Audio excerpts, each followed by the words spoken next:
Welcome everyone to another episode of Nexus Esports Edition. Hopefully this recording is being heard. There's nothing that's going wrong and it makes the interview, delete itself. We're not being able to record. Oh my God, Octane, how are you? I'm good. How are you? I'm doing good.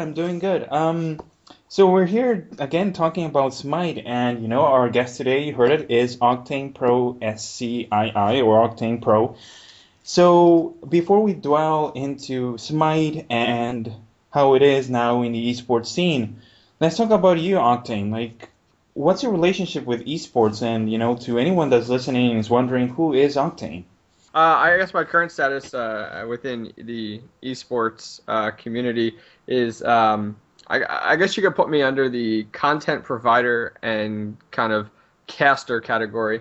I kind of fill all different roles. Not only am I a streamer on Twitch and pretty darn active within the Smite community, not only on Twitch but also on Reddit.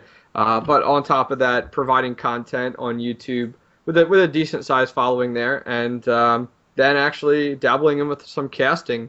And I'll actually be casting this upcoming weekend for my revenge. But outside of that, that's kind of who I am. What's your relationship with esports, and like how did you get started in this industry? Well, that goes back a little bit. It actually didn't start initially with Smite, as Smite is still in its infancy at this point. I guess if we were to go back a little bit, probably about 2 or 3 years ago, I started. I was watching a tournament while I was playing StarCraft 2: Wings of Liberty, which was actually a tournament called StarCraft 2 Rebirth, and it was a daily tournament that was the StarCraft 2 IP, and it had a different league per day. So, for example, Mondays were bronze, Tuesdays were silver, Wednesdays were gold, so on and so forth. And I was playing in the tournaments a pretty good amount and doing really well and really enjoying myself.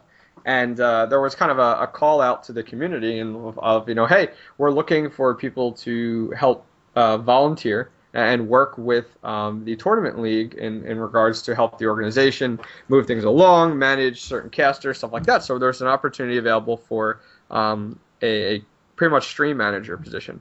And I didn't really have any streaming knowledge or experience up to that point, but I thought, hey, it can't be that hard.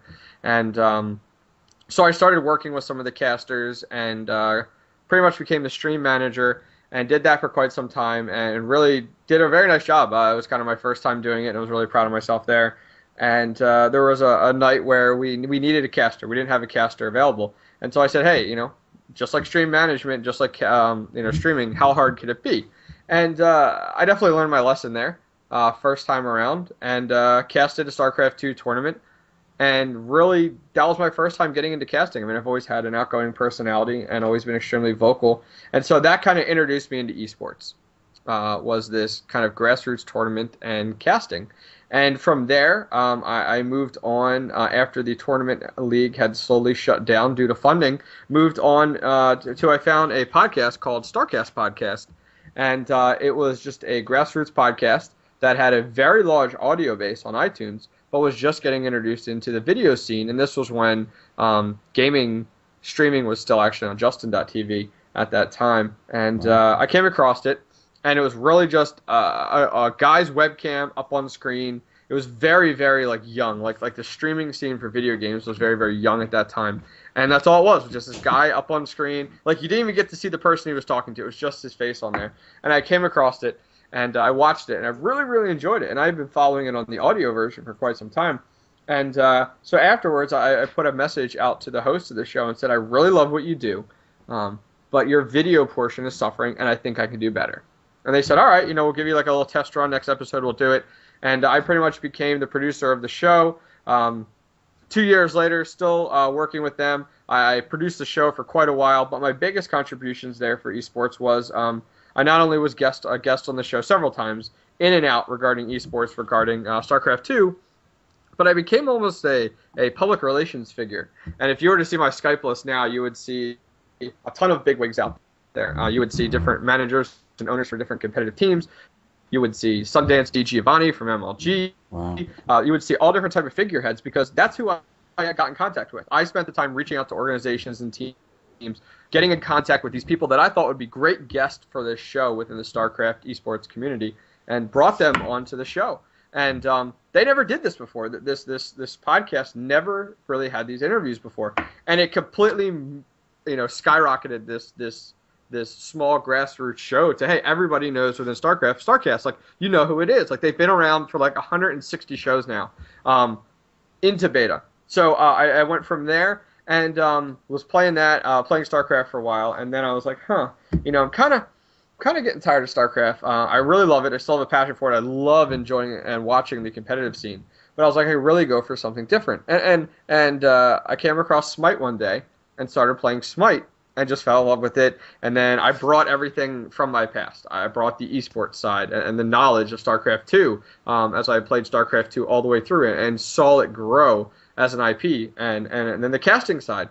During my time while I was doing some of the StarCast PR stuff, I decided to host my own tournament. I reached out to sponsors. I got sponsors available, and through a very large, not very large, but a very decent size, couple $100 tournament, grassroots tournament, all brought to you by sponsors, and casted the entire thing with a co-host. So, I've done my time.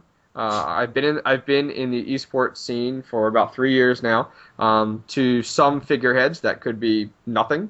To something like Smite, it's definitely respectable there, I would think. But that's where I kind of came to at now, and I've kind of just been pursuing.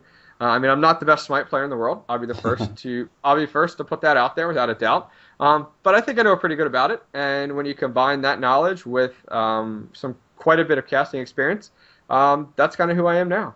No, that's true. That's true. And even like being a content, provider and manager in esports, it doesn't give you much time to play, actually. That's one of the things, but you do really know the nooks and crannies of the inner workings, if you will, of the esports machinery, I gather. So, talking about Smite, like, when was the first time that you encountered a Smite, and what was your first impression? Sure. So I first kind of came across Smite as I was kind of dabbling on the net. I was actually looking to download Tribes, newest Tribes, and after it had come out, because I had played Tribes, back in the day, the original, and so I was on Hi-Rez's site, and I saw kind of their, I think it's like a 7-minute video, kind of their intro promo video for Smite that you see a lot of the times at things like PAX East and stuff like that, and so I came across it, and it was very attractive to me, because I had played World of Warcraft for quite a number of years. Thankfully, I did give up that drug quite a while ago. But I was used to playing from that third-person perspective. And I'd played League of Legends before, and it was good. It was all right, but it wasn't anything crazy. It was kind of one of those, hey, I want to waste some time. Let's play some League of Legends. And so I understood MOBAs, and I understood the game type and the style of the gameplay from the third-person view. So I was like, that looks pretty good. I'll give it a try. I'm just looking for a game. I was looking for an outlet, kind of a scapegoat from StarCraft when I needed something different to do. And first started playing it, really, really fell in love with it at the time. And, it was just one of those games where it was very easy to pick up and play. And I think that's what makes it so attractive. Just a little while ago, the Smite accounts hit 1 million beta accounts. I think that's why it's so big. It's so attractive. It's because of the fact that, anyone can pick this up and play it, regardless of your experience within MOBAs, regardless of your experience within video games in general. It's not difficult. You move around with your mouse and ASDW type of keys, and you press 1, 2, 3, and 4 when you want to do something. It's very, very basic, and I think that's what pretty much drew me into the game, because it didn't require me to go out and do research. It didn't require me to read giant guides to understand what I was doing. It was pretty self-explanatory, and just kind of took off from there. Nice. Was there any other aspect of the competitive side of Smite that you got attracted to, being a very particular MOBA? Sure. As I actually came into it, the competitive scene was very basic, very juvenile at that point in regards to what was actually available. When I had come into the scene, I started playing. I was like, wow, I can really see this. I could really kind of get serious into this. And so I actually started a team up at that time. Just a basic team, just a bunch of guys to have some fun. A few buddies of mine from local area. I'm from Pennsylvania, and so we started a team called Team Nemesis. And some people that have been around the scene for quite a while may recall that team. We were actually in the WOGL. Season 1 was a big deal, and I came into the scene when that was kind of getting introduced, and they were looking for teams, and I said, hey, I'll do it for fun. It was for fun. It wasn't like crazy competitive, and that was the same time that we had, Juice pretty much dominating the scene. You had your teams like Reason Gaming, which is still around today. And PCG was still around, kind of back and forth. That was before they actually started back up again. But there were quite a few teams out there. BLG was out there as well, and I decided to throw some friends together and actually compete in it. And it was a ton of fun. It definitely brought out a little more competitive side of me, and we had some great guys on the team. It was very casual. We would get, people would want to scrimmage us every day, day in and day out, and it was just one of those things where it was just like, hey, like, we don't have time day in and day out. Like, we have full-time jobs, we have families, like, we're doing this casually, but hey, we'll scrimmage, once or twice a week. Did WOGL season 1, and hey, we won one game, one out of I think 4 or 5, and we were happy with that. I mean, we walked away with it. We were like, hey, we took one game off a competitive team. That's good enough for us.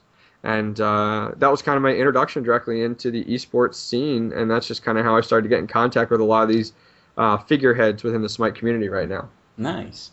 And let's talk about you casting Smite. I mean, everybody, well, casters, the spectator mode is a bit complex and whatnot. So let's talk about that experience on your side.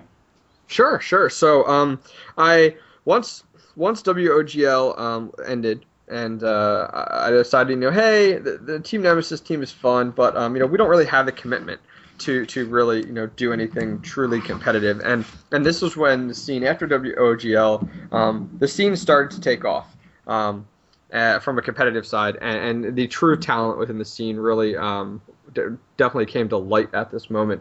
And so I said, it's not really going to work out being on a team, and the team agreed. We were like, hey, we're casual, we can't compete with these guys. We would do 5v5 practice games and just get steamrolled, and it just wasn't fun anymore. And it was a very competitive time. I mean, a lot of the teams were constantly playing, day in and day out. This was their full-time job. If they had an opportunity, they were playing Smite, and it just didn't line up well. So I kind of exited the competitive team side of it. Not that it was as serious as your most competitive teams now in Smite, and kind of moved on to a time when I was doing a lot of streaming. I do a lot of giveaways on my stream and a lot of viewer games, and so I continued to do that. And this was when casting was still very young. I mean, all there was like Bart and Lionhead, and that's it. Or Lionheart, I'm sorry, Lionhead. Wow, that goes along with his bald head. But yeah, so that's pretty much all there was. That's who there was, and I thought to myself, hey, I got the casting background. I really enjoy Smite, and by this time, I was up to date with all the gods and able to play all the gods. And I said, what? Let's try some casting. But casting wasn't really available to everybody, and I certainly didn't really have the following, nor was I known enough at this time, I feel like, to actually earn myself that spectator mode, as it was very limited then. You literally had to be part of a secret society to get it.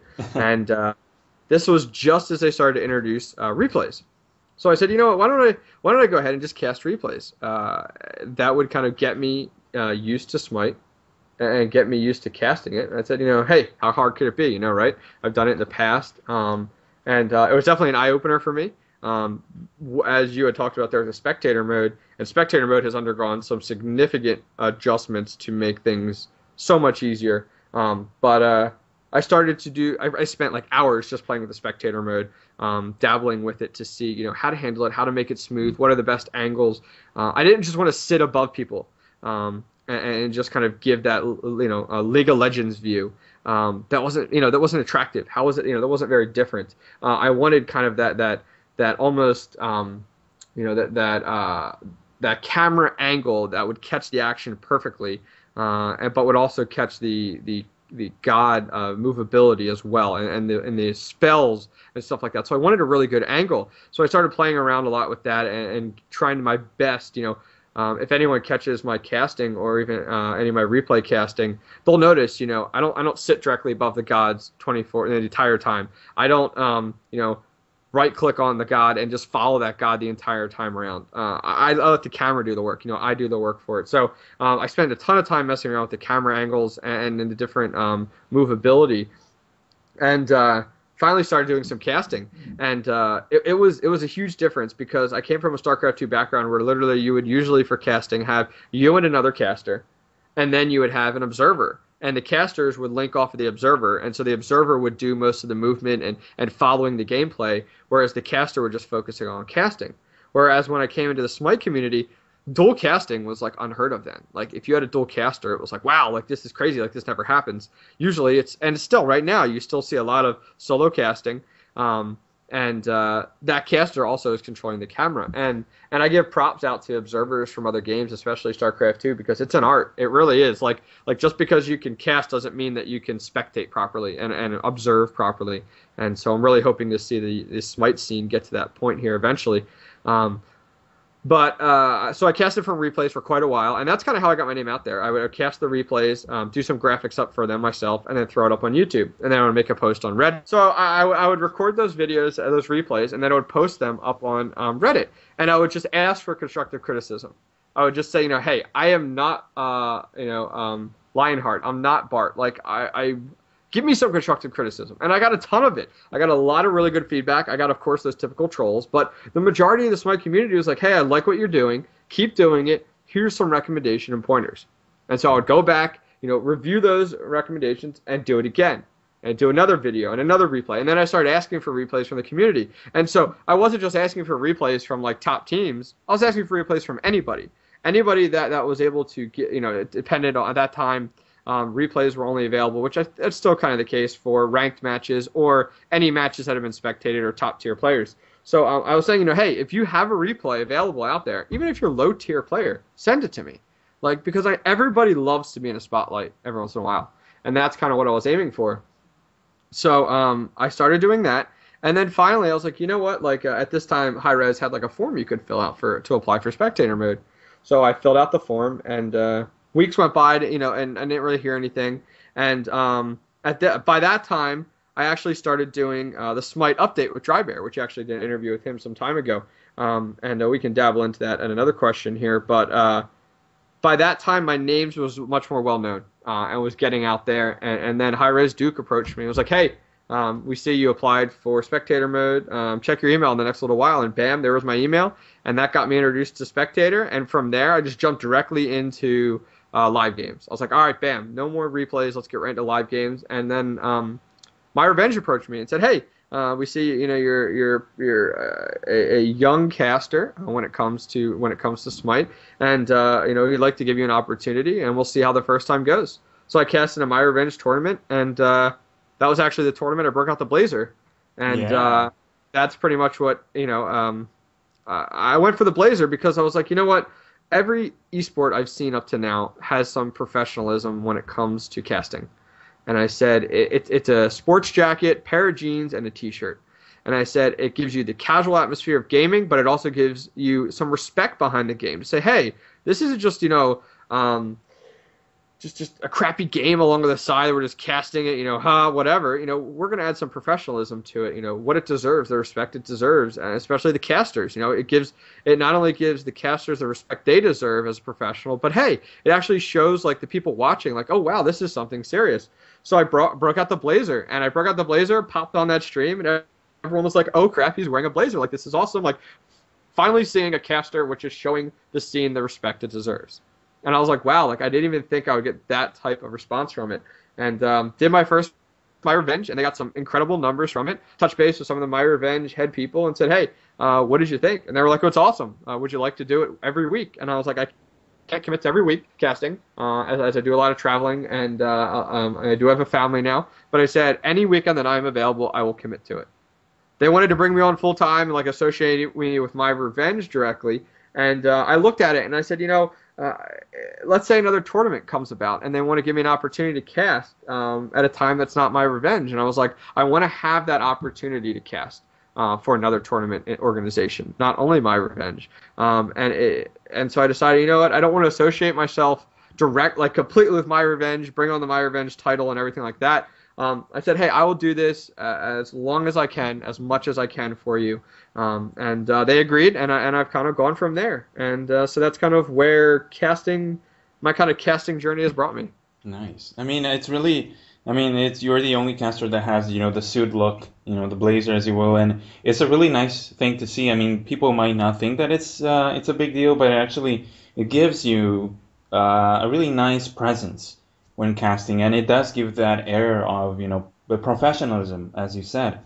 And, moving on, to also you don't do not only casting, but you're, the host of the Smite Update show, which is I'm a huge fan of. It has something very unique. So what's the idea behind Smite Update? Wait, before we go there, before I forget, I mean you do co-host it with DryBear, and since he's not here, how do you like the guy? I love the guy. He's very talented. There's a few people that I've kind of, it's interesting, along with the casting community and streaming community, you kind of meet these people that have these distinct voices that stick out to you. Like from StarCast podcast, it was Kyle Ferguson. He has an amazing radio voice. He's actually not like a voice actor, and it's kind of his passion. And he has this very beautiful voice. And I can say that about a man. I'm willing to say that. But that's from StarCast, and you come across these people that just stand out to you, and you never forget their voice. And I remember on StarCast, like you would have guests come on, like Sundance D. Giovanni, and they would come on the show, and they'd be like, "Wow, like this guy has like," he's like, "Wow, like your voice is amazing," and then the guy would be like, "Thank you." Well, DryBear is one of those people. You could use DryBear as a caster. Like if we were a scene where webcams weren't really a big deal, there's some scenes out there where they're not, and most people just use audio. His voice would sell it. Like a lot of people recognize DryBear, but his voice would his voice is what we remember him for. Yeah, he's a really attractive man. I mean, he's he's a stud. What can I say? But his voice is what you remember. His knowledge is what you remember. So he's an excellent host to actually co-host with.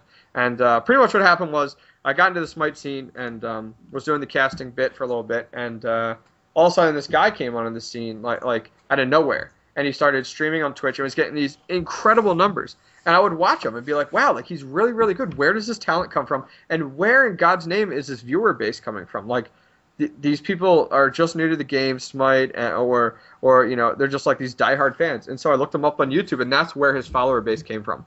And I was like, wow, like he's been doing videos on YouTube much longer than I have, and he has a really, really good follower base, and excellent knowledge of Smite. And I was like, huh. I was like, what could we? I never even talked to the guy yet, and I was like, what can we do together that could impact the community? And I thought about it, and at the time you had Bart doing. He does his videos day in and day out. He introduces their content. He introduces the patches, but he's directly associated with high res. So, he is a public figure for high res and represents high res, but he can't tell it how it is. And what I mean by that is he's not outside of the company. He can't give his full opinion. If something's crap, he's not going to be the first one to be like, oh yeah, this is crap. Like I can't believe we published this or something like that. So I looked at it and I was like, all right, you have Bart doing this daily and going over the patch notes, and that was really cool. But it was like 3 o'clock in the afternoon, and I was like, I'm at work at the time. Like the majority of people are at work or sleeping or whatnot. And then you had Beyond the Rift, which was a very casual, all-around type of show about Smite, which kind of covered, interviews and drama and eSports and patch notes, and a little bit of everything. But I was like, the patch notes deserve a show of their own. They deserve, to be covered in detail. So I brought that up to DryBear. I said, hey, here's my idea. Here's who I am. Let's do something together. And he was like, you know what, let's try it out. He's like, let's do it once. We'll do it, we'll privately record it. We won't do it live. We'll do it once. And, we'll privately record it, and then we'll go ahead and put it up on his YouTube, because he had a huge following already. And so we did it. We pretty much what we do is we bring up the patch notes in Google Docs. We label who's going to cover what, and then we kind of introduce the show, shoot the shit, but then we dive directly into the patch notes, and we go over every single line in the patch notes and talk about our thoughts, our opinions on it, what balance changes we're going to see, how is this going to affect it, if we like it, if we dislike it, how we would change it. So we did the first show, put it up on YouTube. Well, in like 2 days, it had like 2,000 views. And for the Smite community, that was huge. It was like, holy crap. And all of a sudden, and we put it up on Reddit, and like this was exactly what the Smite community needed. It needed a casual third-party opinion about the game of Smite and what patches were being released and what changes were going on. And then since then, we've introduced graphics to it. We've introduced gameplay while we're going over the show. Our webcams have been introduced to it. We not only have it on DryBear's YouTube still, we put it up on iTunes as an audio-only version for those commuters and people on the go. And then we also do it live on DryBear's Twitch. And we get a really good combination of viewership from all three. And just another outlet of myself and another person, DryBear, here tapping into the eSports Smite scene. And actually, like I said before, I mean, it's there's no other show that does that. And actually, I love you guys for it. I mean, it's really in depth. And now let's talk about, the Smite esports scene overall. I mean, esports in itself is a very young industry and it's growing. There's so many things that still are needed, not only in Smite, but in other venues as well. And in that respect, in the machinery of how esports scene works, how do you see Smite? When I guess we'll start with when I was introduced to Smite and looking at the competitive scene. It was a very young scene where your teams were not organizations, and true organizations. I mean, business backing, investor backing, looking at ROI or anything like that. The scene was so young where you would have teams that they, your teams like Juice or Reason Gaming or BLG, and they were out there. They were teams. They were groups of people. We can give them the tag team if you want, sure. I mean, they were a team, but they weren't a true esports team. They were amateur. They weren't professional at that time when I first got introduced. This was right around WOGL, and so it was nothing, crazy outstanding. So at that time, I got into the scene, and I was part of the captain's chat on Skype, and they would, they'd be talking about, we need to be able to do this full time. We should be able to right now to be able to play Smite full time. 8 hours a day, being able to be paid salary. And I was like, are you kidding me? Like, look at these young juvenile kids. Like, that's what they acted like. They were kids. Where like all they wanted was money. They didn't care about the scene. They didn't care about anything. And I would talk to them and be like, there's no grassroots tournament scene. I was like, where's the free tournaments? Where's the, hey, you play tournaments for fun. You play tournaments for respect, for the title. They're like, oh, we don't care about that. We just want the money. And it's like, we don't want the gems that Hi-Rez hands out. We want the money. And this wasn't just one player or two players. This was a majority of the players. And I was like, you have no understanding of esports. I would talk to these people and be like, if you look at other games, esports starts from the grassroots level because that is the foundation of an esport. Esports are able to thrive because of the fact that you have a viewer base at a lower level that's competitive, that then can thrive to try to be like some of these competitive players. I said, you need these tournaments going on. And, people go, oh, you don't know what you're talking about, blah, blah, blah, blah, blah, blah. And then all of a sudden we look like months later and look what happens. We have grassroots tournaments that allow us to take off. So let's jump a few months down the road. And all of a sudden Hi-Rez, and this is still during that time, a few months down the road, Hi-Rez announces a $100,000 tournament. And all of a sudden things change. Yeah. Because now money's being big money. We're not talking about, hey, here's $100 for this tournament, or here's $50, or here's $500. $100,000 tournament is thrown out there as a PR stunt from, a marketing stunt from Hi-Rez. And they throw that out there, and then all of a sudden, like, true esports organizations start to show their interest. Picks up one of these amateur teams. Then you have Root Gaming that gets picked up. And then it just goes on, and then Curse. But what happens is these real esports organizations with true financial backings, with true sponsors come into the scene and show that, hey, we can support the Smite scene because, hey, this is one heck of a game. And, hey, where there's that kind of prize pool, sponsors start to come into play. And they start to sponsor these things. And then, it gets the attention they need. And the scene took off. And but the big thing is what I want to point out is what I was talking about was the grassroots scene. Look what happened. All of a sudden, these like huge tournaments come into play and are talked about, $10,000 tournaments, stuff like that. And these John Smith nobodies start to create teams. And all of a sudden, now our community is flooded with teams.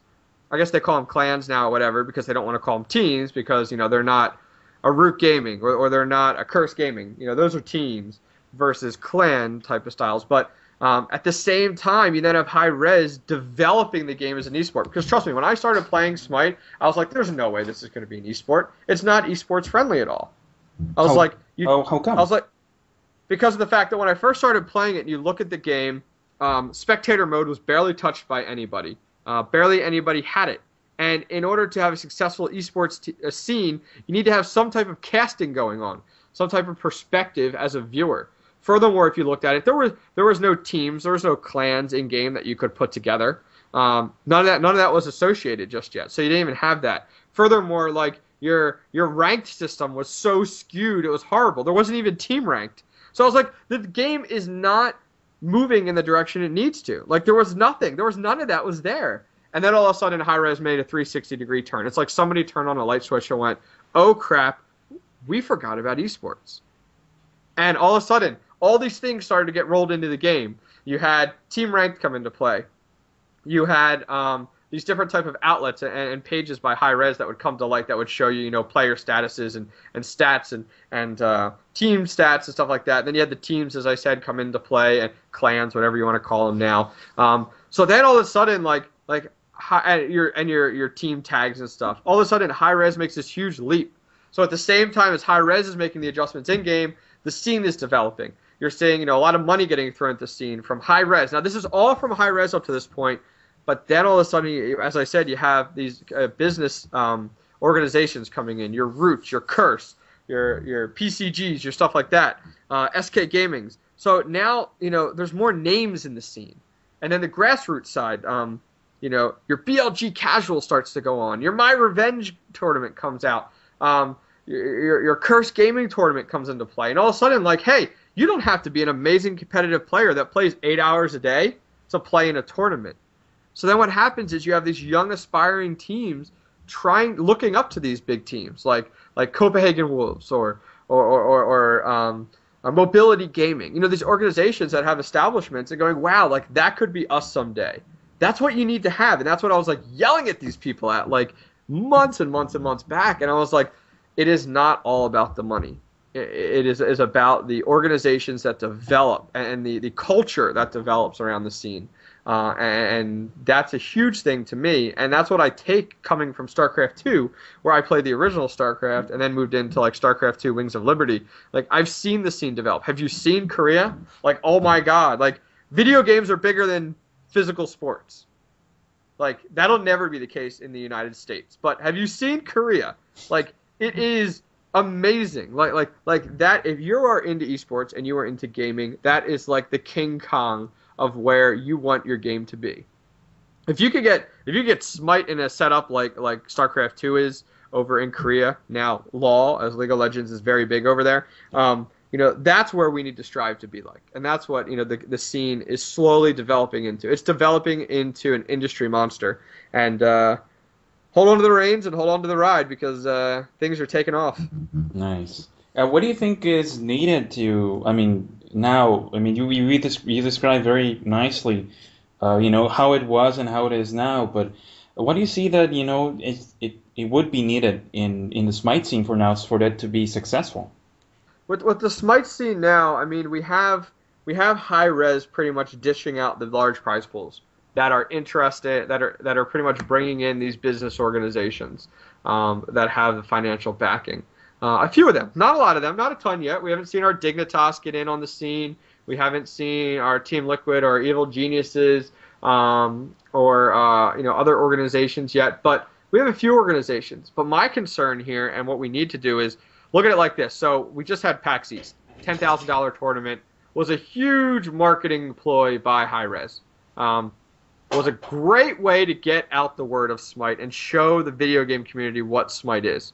It was a garbage tournament, I'll tell you that much. It was horrible. Horrible. Everything I read about it, everything I saw about it, it was just horrible. It was garbage. But, you learn from these things. But as for the marketing side of it, Hi-Rez did a beautiful job. They got the name out there. They got Smite on the Twitch stream, the main page. They increased the awareness of Smite. Smite is so much more well-known now. But where my concern is, okay, we had a $10,000 tournament. And now we had down the pipeline months back the mention of a $100,000 tournament, which most likely my thoughts are maybe most likely it's going to come around the same time as the launch of the game. Makes sense, the launch of game, you host a big tournament, but for Smite to be successful, the publisher can't keep throwing money at it. Riot did the same thing when they first came out. Riot said, hey, we're going to host a huge tournament to help launch League of Legends, and they did. And then the additional tournament organizations came into play, your MLGs, your kind of your ESL type of style, and other organizations came, and sponsors came to help support the scene. That's what we need next, because I'm concerned where the $100,000 tournament comes and goes, and what's left. I mean, we don't have big enough sponsors to support $100,000 tournaments every 3 months. And to be able to support these teams, these players, they're not making big bucks in this scene right now. They're not League of Legends players. They're not StarCraft 2 players. They're not making your $30,000 or $40,000 a year just from the business organizations and sponsorships. I mean, they're making pennies and peanuts right now, not doing this off to the side. And these guys need tournament winnings to continue doing what they do for the community. I mean, it's awesome right now, but they need the sponsorship contributions, and the only way that's coming is with tournament organizations. So, behind me, you can't see it now because this is audio, but I got a giant MLG poster behind me. I got an MLG sweatshirt sitting right there. I've been to 3 MLGs. I know the esports scene. I understand it. And just because I've been to an MLG, no, it doesn't mean that you automatically know esports, blah, blah, blah. We need an MLG to pick up Smite for one Pro Circuit series. And I think that's all we need. And that would allow us to take off. But that's kind of my thoughts. Nice. Well, do you think we will get there? I mean, do you see Smite being able to get to an MLG at DH or, something like that in the near future? Yes, I hope so. I think Hi-Rez Bart and the other esports staff members of Hi-Rez are doing a really good job of being properly as an esports and communicating with some of these big people out there. And I think it'll get there. I really think it will. I really hope that we don't see Hi-Rez make the same mistake they did with Tribes. I mean, I know that Tribes has a decent sized following and all that, but it's not a huge esport. I call big esports, your big fighter games, your StarCraft 2s, your League of Legends, your Dota 2s, those are big esports to me. So I definitely see it there if we continue to do things right. Nice. No, that was a very, very, very good insight, man. And actually, we got to the end of our interview today, unfortunately. But before we sign off, firstly, before doing the shoutouts and whatnot, a couple of fun questions, and let me start off. Why Octane? Sure. Well, the name Octane kind of came to me. I used to be really big into cars in high school and in early college, and I was looking. I used to go by the handle Orion, but too many people had the handle Orion, and I used to have that all the way through all the games I played through CS, the IP of CS, StarCraft 2, or StarCraft, I'm sorry, and Diablo. I used Orion, and as I started to get into the end of my StarCraft 2 scene, I changed my name to OctanePro, and I was like, I like cars, and I can always hope to be a pro at a game.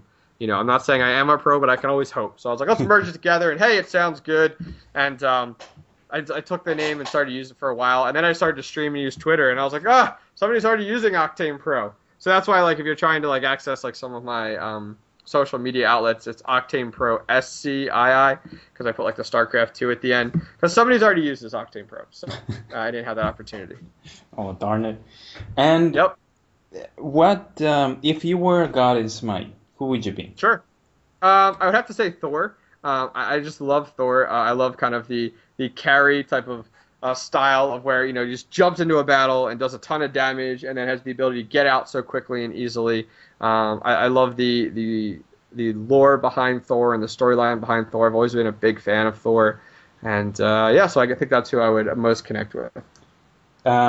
If there would be a god in Smite that you would if you had the chance to kill it and make sure he or she would never show up ever again, while you're playing, even in an arena setting or not, who would it be? Bastet, 100%. Really? we were just talking about Bastet last night on the Smite update, and Bastet is such a bad god. Like there's so many wrong things about Bastet, and what I mean by that is like her entire skill pool is just horrible. All of her abilities. I feel like High Res really needs to wipe her off and start fresh with her. I mean, I don't want to see her removed. I think she's a really cool god to have in the game, but I just feel like she's definitely one for the chopping block. Oh, that's so hard for it sounds so hard for the Bastard fans that might be listening to this. Jesus. Well, yeah, but I understand. I understand your point of view.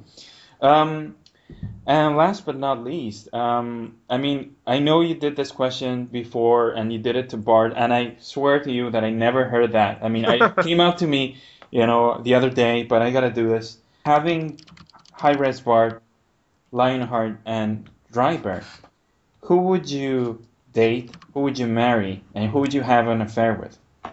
I probably I'd probably marry DryBear. I would because of his good looks and his beautiful voice. I would date Bart for his beard, and I would have an affair with Lionheart because of his gorgeous, sparkling head. Oh my god! Why do I have the mental image that you're polishing Lionheart's head? Oh, that's right. You're combing, Bart's, beard, and you're like caressing DryBear's hair. Jesus. I don't know what you're talking about. No, obviously.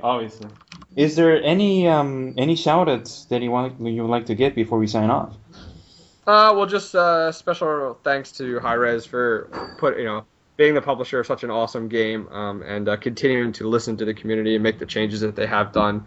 Big shout outs to you for doing this. This is not something we see in the scene yet. I think we're going to see more and more of it, and it's kind of cool that you're kind of tapping into the scene at such a young infancy age where no one else is doing this, and kind of interviewing different figureheads within the community. So I think it's awesome. So big shout outs to you. Keep it up. And then finally, guys, if you want to check me out in the future, check me out on Twitch. I do giveaways a few times a week along with a lot of viewer games at twitch.tv/OctaneProScii. You can also check me out on Twitter at the same handle, OctaneProScii. And then on YouTube, OctaneProScii. And other than that, that's it for me for tonight. No, man. Well, thank you so much, Octane, and actually being a real trooper with all my technical difficulties in this end and and whatnot. But it's such a great trooper, and I'm a huge fan of your show, of the Smite update, and what you bring into the scene. I think it's really nice to see as well in Smite in its infancy as well, this level of professionalism. So thank you very much. Great, thanks for having me. And to our viewers, thank you so much for listening, and I'll post the links that he mentioned right below the vid with all the details, time tags available as well for your easier viewing, and I'll catch you guys next time.